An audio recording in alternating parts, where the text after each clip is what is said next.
நண்பர்களே, தேனீ வளர்ப்பு கத்துக்கிட்டு வீட்டில இருந்தபடியே கணிசமான முறையில சம்பாரிக்கலாம். தேனீ வளர்ப்பு 5 நாள் ஆன்லைன் வகுப்பு. வீட்டில இருந்தே கத்துக்கலாம். வீட்டில இருந்தே நீங்க வியாபாரம் பண்ணி நல்லா சம்பாரிக்கலாம். நல்ல பொருள் 4 பேத்துக்கு உதவி செய்றீங்க. நீங்களும் சம்பாதிக்கிறீங்க. தேனீ வளர்ப்பு 5 நாள் ஆன்லைன் வகுப்பு விருப்பத்தொகை வகுப்பாக ஏற்பாடு செய்யப்பட்டுள்ளது. ஒரு 5 மணி நேரம் 5 நாள் ஒதுக்கிட்டீங்கன்னா, தேனீ வளர்ப்பு சம்பந்தமான எல்லா விஷயங்களையும் உங்களுக்கு கற்றுக் கொடுக்கப்படும். நிறைய பேர் கலந்துகிட்டு சிறப்பாக தேனீர் வளர்த்து அருமையா நல்லா சந்தோஷமா இருக்கிறாங்க. நீங்களும் கலந்துக்குங்க.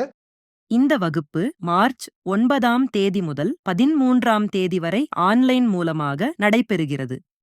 இந்த வகுப்பை உங்களுக்கு கற்றுக் கொடுப்பவர் திருமதி ஜோஸ்வினா அவர்கள். இந்த வகுப்புல கலந்துக்கணும்னா ஆன்லைன்ல மட்டும் தான் பதிவு செய்ய முடியுங்க. anatomictherapy.orgங்கிற வெப்சைட்ல ஈவென்ட் பேஜ்ல இல்லன்னா ப்ரோகிராம் ஃபைண்டர் அப்படிங்கிற இடத்துல இல்ல சர்ச் பட்டன்ல போய் பி ஃபார்மிங் அப்படின்னு டைப் பண்ணீங்கன்னா அந்த நிகழ்ச்சியோட டேட் எல்லாம் வரும். ஒரு விருப்பத்தொகை செலுத்தி நீங்க பதிவு பண்ணிக்கலாம். விருப்பத்தொகை அப்படிங்கிறது என்னன்னா ஒரு குறிப்பிட்ட கட்டணம் கிடையாது. நீங்க எவ்வளவு பணம் கொடுக்க முடியுமோ கொடுத்து டொனேஷன் மாதிரி கொடுத்து கலந்துக்கலாம். வாருங்கள் நண்பர்களே, தேனீ வளர்ப்பை வீட்டிலிருந்து கற்றுக்கொண்டு நீங்கள் சுயசார்பு வாழ்க்கை தேனீ வளர்ப்பின் மூலமாக சம்பாதித்து நிம்மதியாக வாழுங்கள். இப்படிக்கு ஹீலர் பாஸ்கர்.